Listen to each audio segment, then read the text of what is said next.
pemirsa, bagaimana kabar Anda? Banyak sekali peristiwa yang terjadi di Jember sejak sepekan dan tim redaksi kami telah menghimpunnya dalam Tajam Sepekan. Bersama saya Primar Fantari, berikut Tajam Sepekan selengkapnya.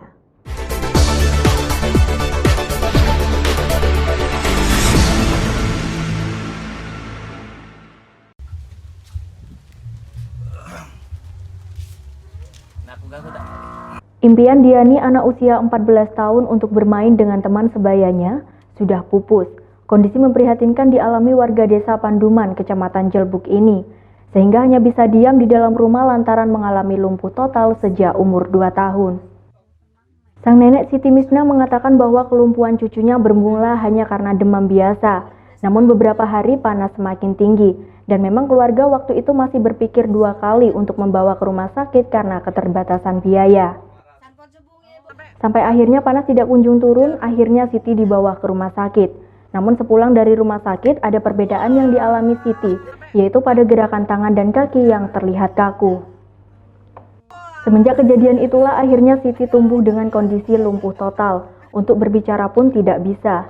Waktu itu pihak rumah sakit sebenarnya menyarankan untuk tetap dirawat, namun pihak keluarga menolak karena sudah tidak ada lagi biaya untuk membayar. Sakit ngene mulai umur senapa? Umur 2 tahun. 2 tahun. 2 tahun. Pertama ndak remah mak tagar sakit ngene kau. Panas telebet. Panas. Pas gibe kamar sakit. Okay. Pas ande pak kamar sakit oleh 2 luare kentak tayano tak pelet. Jasange pelet ni tak senikah. Pas sarah gerem melolo pas. Pas ngirit melolo. Tau le tau ning saren pas nangis melolo. Terus kemakin kan pede sih nangis kan ki jemben beni ki makin tak kelar sing mben apa. Pun aja. Tak kelar sing mben.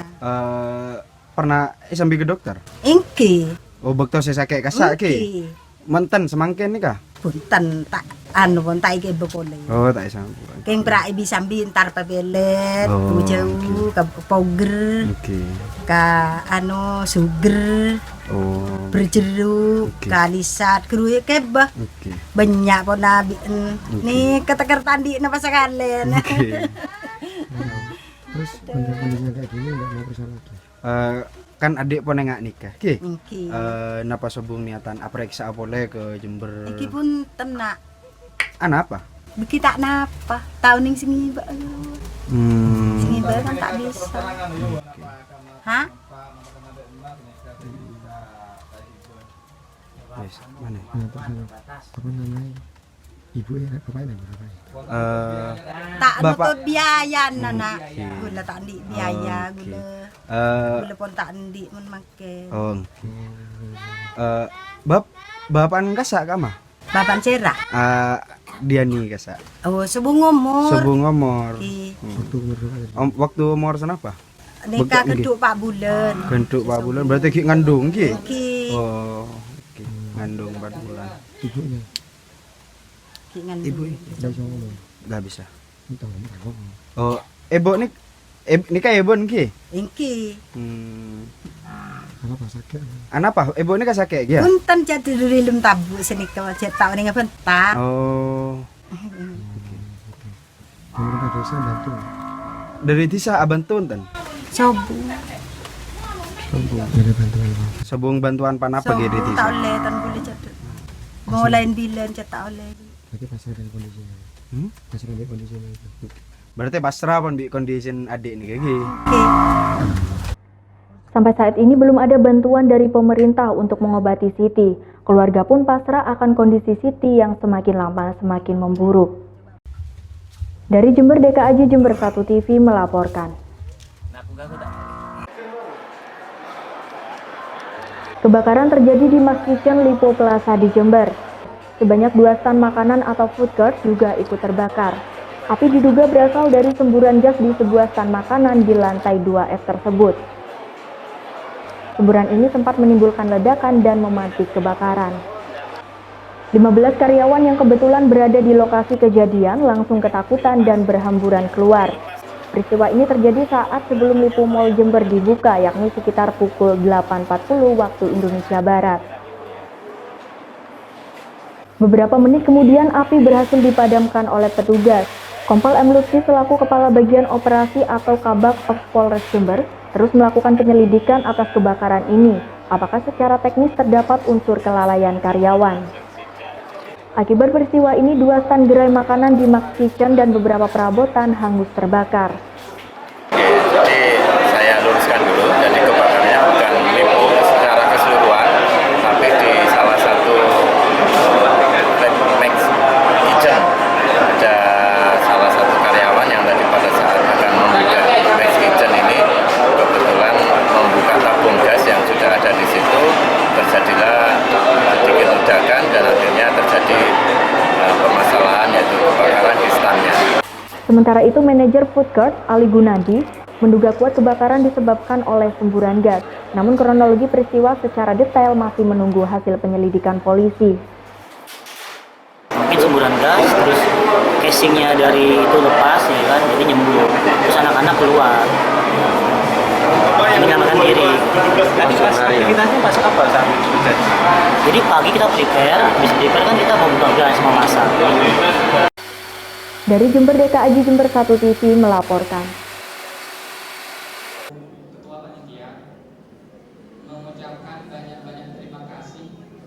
Sedekah yang paling utama adalah sedekah pada bulan suci Ramadan. Hadis riwayat Tirmizi dari Anas inilah yang menjadi salah satu pedoman umat muslim untuk meningkatkan sedekah pada bulan puasa. Sehingga sering kita temui kegiatan positif dalam bentuk buka puasa bersama anak yatim piatu dan kaum duafa yang biasanya juga disertai acara pemberian santunan dan bingkisan. Kegiatan mulia semacam itu juga sering dilakukan oleh komunitas anak muda, tak terkecuali komunitas Jong Madura atau Jongma, yang merupakan ikatan pemuda atau mahasiswa asal Madura yang merantau ke Jember.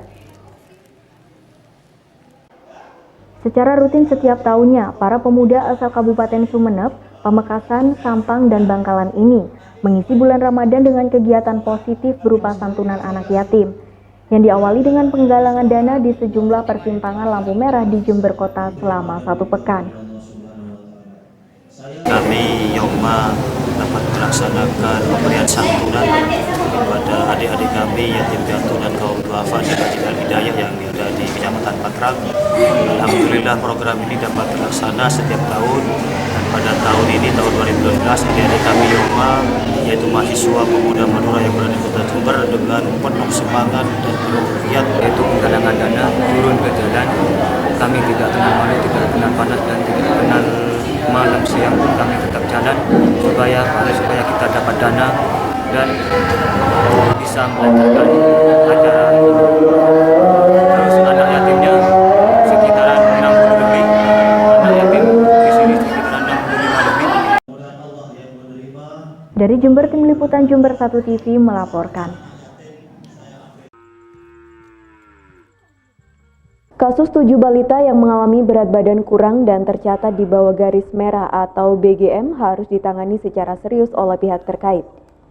Karena meski sebelumnya Dinas Kesehatan Jember sudah memberikan bantuan asupan gizi makanan tambahan selama kurang lebih 3 bulan sesuai aturan puskesmas, namun langkah tersebut hanya merupakan solusi jangka pendek.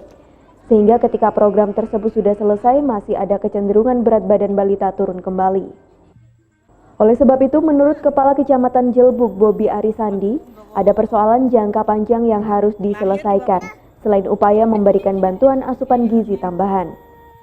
Sehingga perlu dilakukan perhatian dan penelitian khusus tentang persoalan yang terjadi di Kecamatan Jelbuk khususnya di Desa Panduman, termasuk upaya pengentasan kemiskinan. Kendala sepertinya, jadi kalau jangka pendeknya semacam itu, ada kendala ketika program itu selesai, rupanya ada kecenderungan menurun, kembali lagi ke asal. Nah, ini artinya ada persoalan yang perlu diselesaikan, tidak hanya saat pendampingan makanan tambahan. Kalau sekilas, saya lihat mungkin ada faktor kemampuan ekonomi orang tua yang kurang. Ayo kita mapping, kita petakan dulu mana ada kantong-kantong kemiskinan. Karena salah satu faktor penyebab stunting ada seperti ini. Di dalam undang-undang 30% untuk padat karya. Nah, ketika nanti sudah ada kantong-kantong yang sudah kita mapping, kantong-kantong kemiskinan ini, mereka bisa kita rekrut sebagai pegawai ataupun prakarya nantinya. Nantinya, Camat Bobi akan dilakukan mapping bersama Kades dan beberapa komponen yang ada di Jelbuk untuk dicarikan solusi secara bertahap terkait penanganan kantong-kantong kemiskinan. Dari Jelbuk Jember, DKAJ Jember 1 TV melaporkan.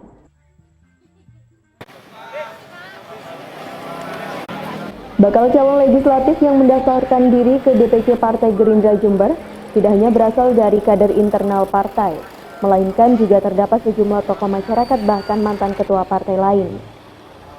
Beberapa nama tersebut antara lain Sunardi, yang merupakan mantan ketua DPC Partai Persatuan Pembangunan atau P3, Evi Lestari yang pernah menjadi ketua DPD Partai Amat Nasional atau PAN Jember, mantan komisioner KPU Hanan Kukuh Ratmono, mantan Camat Silo Mahfud Jaya, dan beberapa tokoh masyarakat lainnya.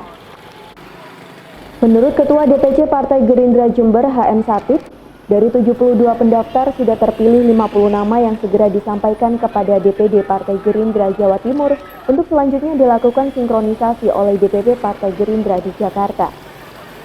Sunardi dan Hanan Kukuh Ratmono diusulkan maju sebagai caleg Gerindra daerah pemilihan 2. Mahfud Jaya di daerah pemilihan 3, sedangkan Evi Lestari diusulkan maju dari daerah pemilihan 6.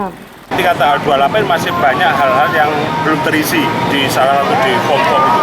Sehingga saya ngasih deadline tanggal 28, artinya yang kita kasih uang 2 hari itu untuk mengisi kekurangan. Nah, sampai kemarin tanggal 28, kemudian kita akhir tanggal 31, pendaftarnya sudah 72 dari semua dapil yang ada. Sementara itu, Sekretaris PAC Gerindra Sumbersari Desi Trianjani, berbagai kegiatan dilakukan untuk menarik simpati masyarakat Jember, termasuk kegiatan bagi-bagi takjil setiap tahunnya. 1000 bungkus. 1000 bungkus ya? Ya. Apa sih latar belakang atau motivasinya untuk bagian takjil sekarang? Ya, saya ingin membagi kebaikan juga kepada masyarakat, karena kan sekarang bulan Ramadan ya, jadi kita kan membagi bersama kan apa salahnya juga kan. Dari Jember, DKAJ Jember 1 TV melaporkan.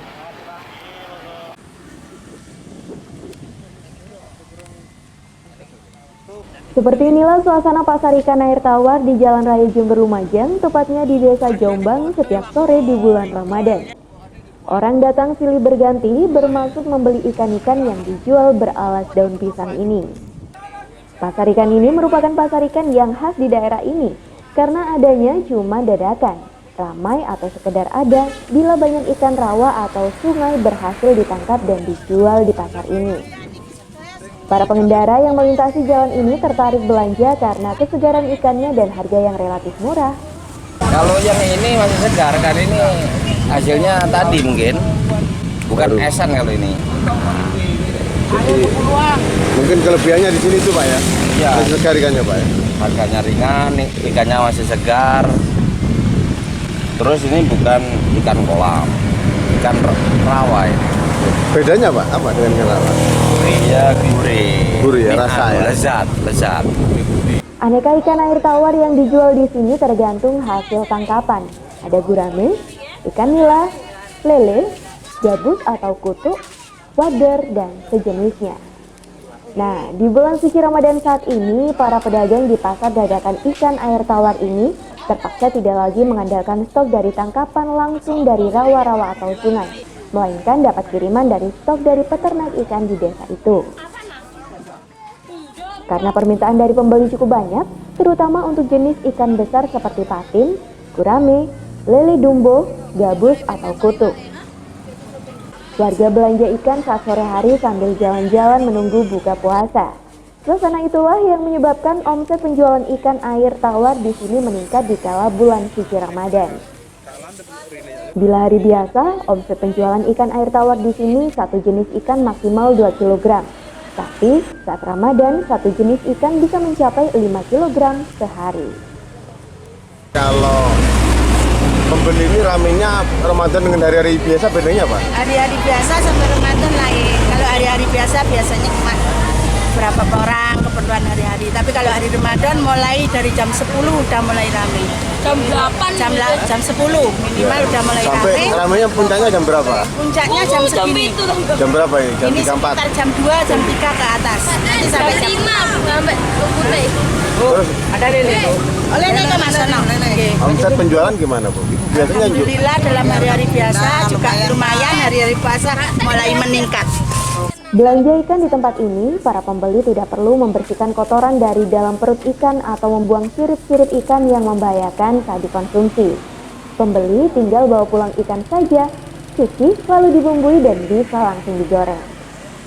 Para pedagang memberikan pelayanan ekstra dengan membersihkan ikan-ikan yang sudah terbeli. Dari Jember, Yudis Adi, Jember 1 TV melaporkan. Gelar pasukan yang dilaksanakan di alun-alun Jember ini dipimpin langsung oleh Bupati Jember.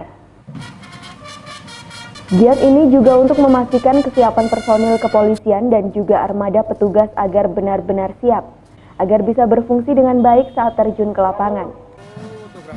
Dalam amanatnya, Kapolri Jenderal Tito Karnavian yang dibacakan langsung oleh Bupati menyebutkan bahwa seluruh elemen yang terkait harus bahu-membahu menjaga keamanan dan kenyamanan, khususnya di saat momen Ramadan dan Hari Raya, agar masyarakat dapat melakukan aktivitas dengan khusyuk dan menyambut Lebaran dengan sukacita.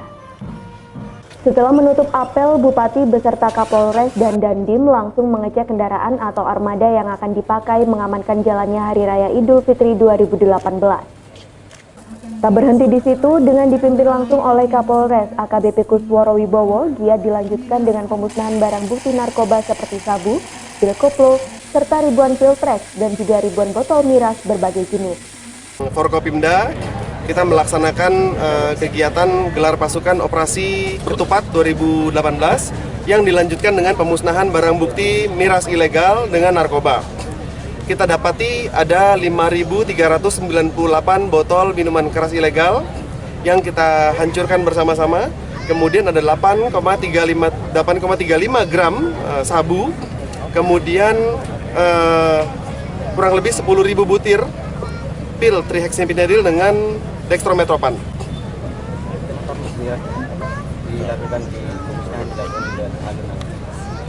Ya, biasanya memang kita musnahkan miras itu di halaman Polres. Namun karena ini masih rangkaian dengan gelar pasukan operasi Ketupat, ini kita lakukan di alun-alun sehingga masyarakat pun bisa melihat bahwa miras ilegal ini adalah berbahaya bagi tubuh, sehingga kita harus musnahkan, dan ini ada aturan hukumnya. Bagi yang mengkonsumsi dikenakan tipiring, sedangkan untuk yang menjual miras ilegal ini bisa dikenakan Undang-Undang Kesehatan dan Undang-Undang Pangan, dan dapat dilakukan penahanan dengan ancaman hukuman ada 4 tahun, ada yang 12 tahun, tergantung daripada kadar apa yang diproduksinya. Untuk personil dan personil yang dilibatkan ada 359 personil gabungan antara Polri-nya 202, sedangkan untuk 157 itu dari instansi samping termasuk dari Banser, Dishub, TNI, Orari, Raung Offroad dan lain sebagainya. Nanti disiagakan mulai kapan? Disiagakan kami geser pasukan sejak tanggal 8 sampai dengan 24. 8 Juni sampai dengan 24 Juni 2018. Kalau untuk Pospam sendiri dia ada berapa rawan operasi? Pospam ada 6 pospam, ada 6 pos pelayanan dan 1 pos terpadu. Itu kami tempatkan di titik-titik rawan kriminalitas dan rawan-rawan kemacetan. Kalau untuk pos pelayanan itu ada di tempat-tempat wisata seperti Pantai Wancar Puger, kemudian di Watu Ulo. Dan ada penembak jitu nggak, Dan? Sniper kami tempatkan di titik-titik rawan kriminalitas untuk ancaman kejahatan bajing loncat. Jadi untuk bajing loncat kami siapkan sniper. Di antara titiknya di mana aja? Titiknya mohon maaf tidak bisa kami sampaikan di media. Tembak di tempat, Dan, ya, kalau ada kejahatan, ya? Iya. Dari alun-alun Jember, Yudis Adi, Jember 1 TV melaporkan.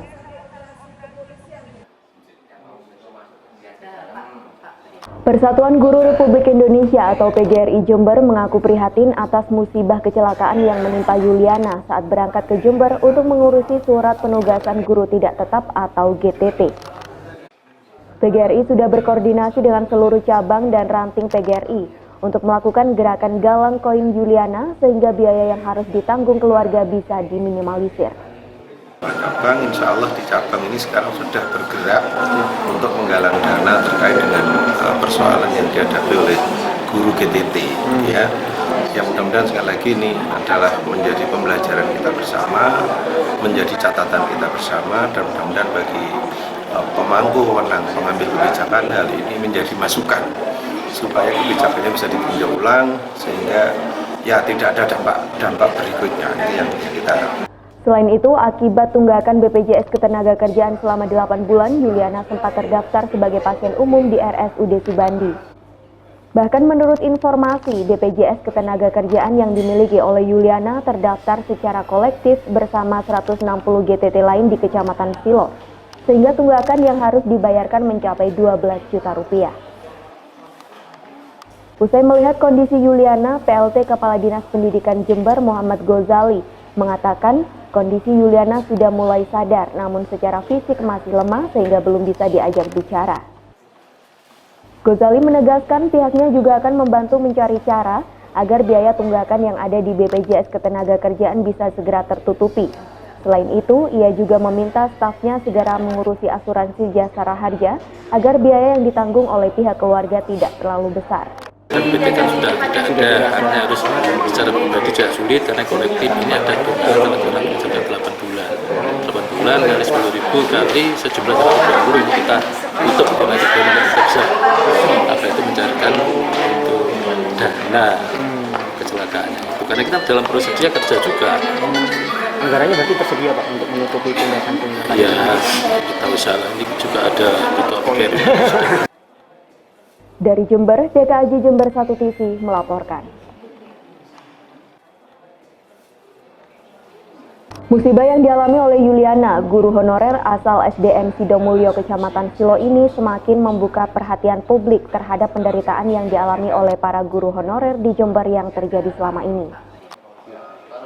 Kepala Sekolah SDN Sidomulyo 9 Sumarmi akhirnya menceritakan bahwa sebenarnya sudah lama seluruh GTT di sekolahnya mengeluh akibat janji peningkatan kesejahteraan yang tak kunjung terrealisasi. Setelah mendengar adanya kabar tentang terbitnya surat penugasan dari Bupati, seluruh GTT di sekolahnya merasa senang. Namun GTT masih mengeluh karena surat penugasan tersebut harus diambil ke Jember yang jaraknya cukup jauh dari tempat tinggal. Yuliana merupakan salah satu GTT yang memaksakan diri untuk berangkat ke Jember hanya demi mengambil surat penugasan. Padahal Yuliana sendiri tidak terlalu mahir menaiki motor. Biasanya Yuliana mencari bantuan seseorang yang bersedia mengantarnya ke Jember jika suaminya sedang bekerja. Oleh sebab itu, Sumarmi meminta Bupati meninjau ulang kebijakan pemberian surat penugasan kepada GTT, sehingga kejadian yang menimpa Yuliana tidak dialami lagi oleh GTT lain.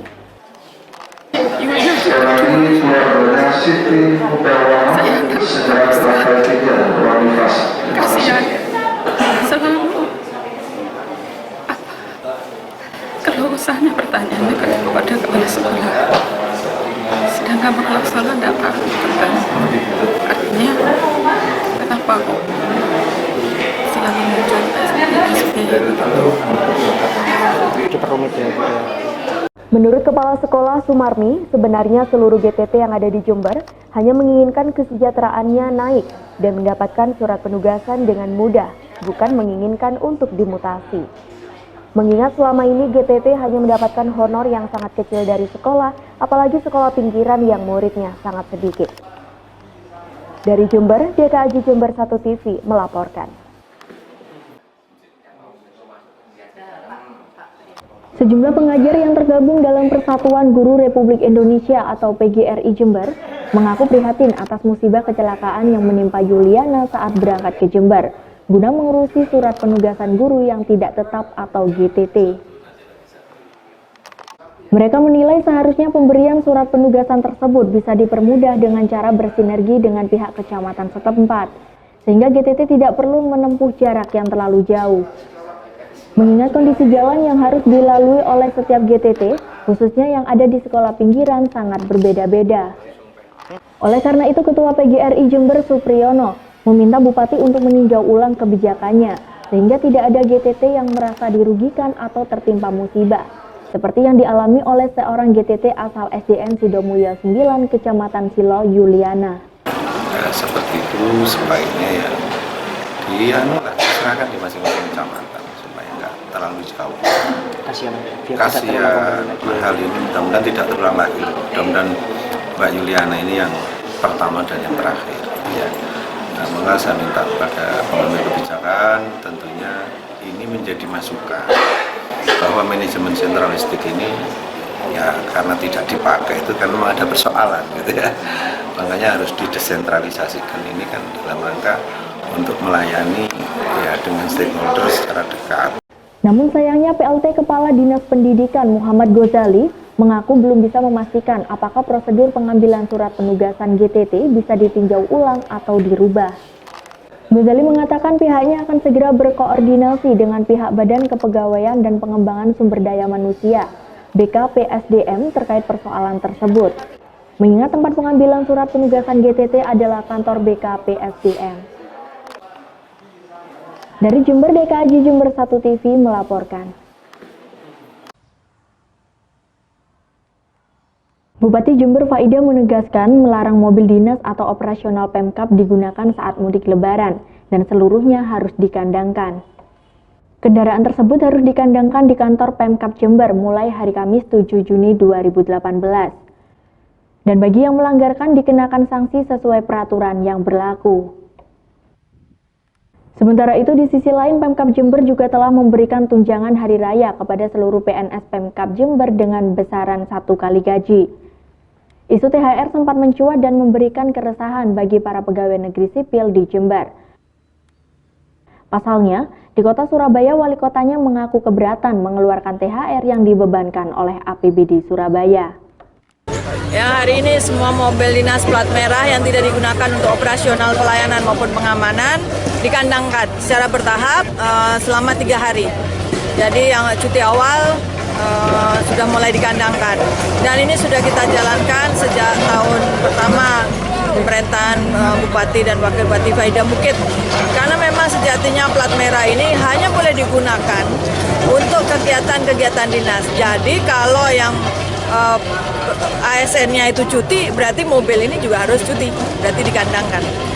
Misalnya ada yang melanggar? Tentu ada sanksi dong, perintah tegas, dengan ada perintah yang jelas. Dari Pemkab Jember, Yudis Adi, Jember 1 TV melaporkan.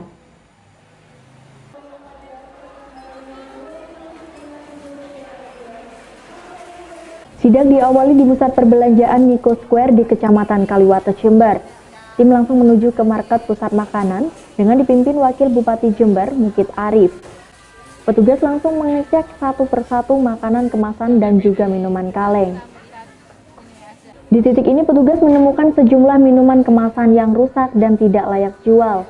Temuan tersebut lalu diamankan dan dilaporkan kepada petugas dari Polres maupun petugas toko tersebut. Petugas juga mengecek produk daging kalengan, baik daging sapi maupun daging babi. Hal ini sebagai bentuk deteksi makanan yang layak konsumsi dan juga makanan halal dan non-halal. Mengingat di banyak tempat menjual kedua produk tersebut secara bercampur. Jadi kami pada pagi hari ini sedang mengecek ke beberapa toko, sekarang kita sedang ada di Roxy. Itu ngecek makanan-makanan yang kita lihat misalnya tentang expirednya, ya. Kemudian tentang terdaftar atau tidak di Dinas Kesehatan dan sebagainya. Kemudian satu lagi misalnya untuk makanan-makanan atau minuman yang menggunakan kaleng, nah itu penyok atau tidak. Ini harus kita perhatikan mengingat masyarakat kita terutama yang belanja ini kan tidak semuanya dari kalangan yang mengerti tentang hal semacam itu. Padahal minuman kaleng, makanan kaleng itu kalau penyok itu di dalamnya mesti sangat berbahaya untuk Ada temuan Pak Bu? Ya, tadi saya sudah menemukan ada jenis minuman yang kalengnya itu sudah penyok dan kami sampaikan kepada pihak manajemen untuk segera ditarik dan ada tadi misalnya penyok katanya karena jatuh. Nah, itu pun tetap harus menjadikan perhatian dari pihak manajemen. Jangan sampai masyarakat yang sudah membayar sesuai dengan harga nanti malah dirugikan dengan hal-hal semacam itu. Sidang berlanjut di pusat perbelanjaan Lipo Mall di Jalan Gajah Mada, Jember. Petugas pun langsung mendatangi pusat perbelanjaan makanan atau food mart. Dan sama, petugas menemukan beberapa produk makanan yang rusak kemasannya sehingga tidak layak jual. Temuan tersebut pun lalu diamankan petugas untuk diperiksa apakah rusak dari pabrik atau saat berada di toko. Karena besar kemungkinan bila kemasan rusak, isi di dalam juga kurang baik dan tak layak konsumsi. Terima kasih. Jadi untuk produk tadi yang alhamdulillah Pak Wapub ini sudah bisa seperti dokter, sudah bisa mengetahui produk yang harus ditarik, ya, cocok untuk masyarakat. Jadi misalnya kaleng-kaleng yang sudah penyok tadi. Jadi kalau misalnya penyok, jadi kita itu khawatir di dalamnya adalah sudah rusak ya. Jadi terjadi bakteri sehingga bisa menarik oksidan yang di dalam. Jadi akhirnya penyok ya. Jadi bukan karena penyok jatuh, tapi karena memang ada sesuatu di dalam. Nah, bakteri yang paling bahaya adalah bakteri botulism yang itu bisa menjadikan keracunan makanan. Dan itu bisa fatal, akibatnya bisa kematian. Jadi saya nderek titip untuk pihak manajemen dari Food Mart ini sebaiknya kita harus ya, saling hati-hati. Dari Jember, Yudis Adi, Jember 1 TV melaporkan.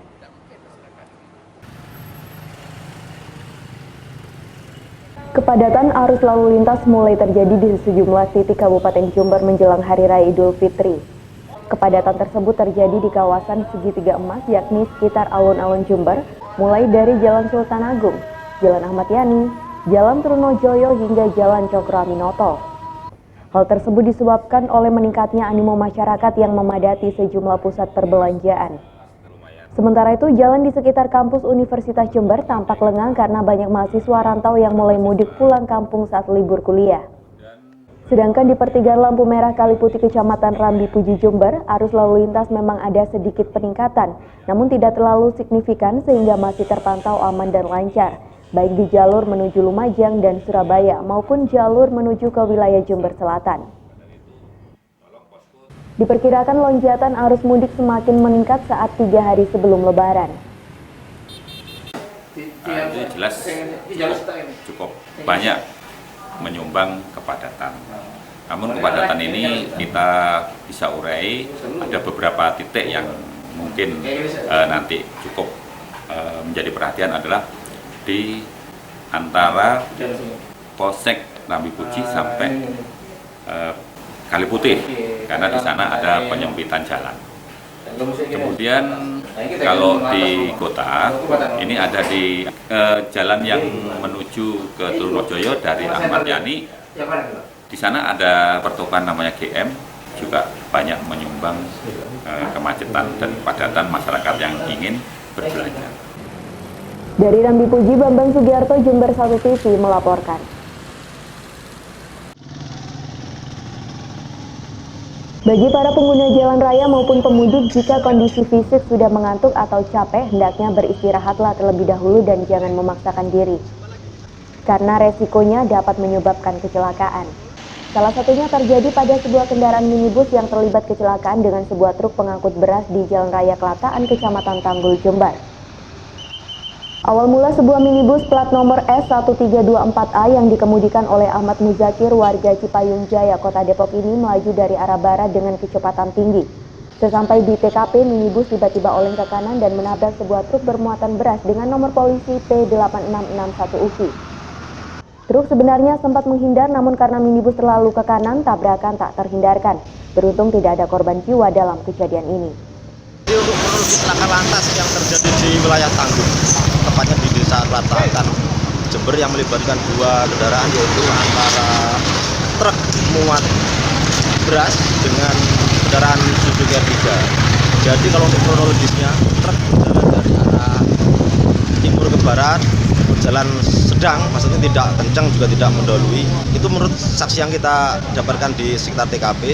Sementara daerah berlawanan yaitu R3 di jalan mungkin mendahului, atau kalau tidak mendahului dia melebihi garis marka tengah jalan. Kemudian pada saat itu menurut saksi yang kita dapatkan, truk sudah berusaha menghindar ke kiri tentunya, namun masih kena bentur bagian bak belakangnya. Kini kecelakaan ini ditangani oleh unit laka lantas Polres Jember. Dari Jember, Yudis Adi, Jember 1 TV melaporkan.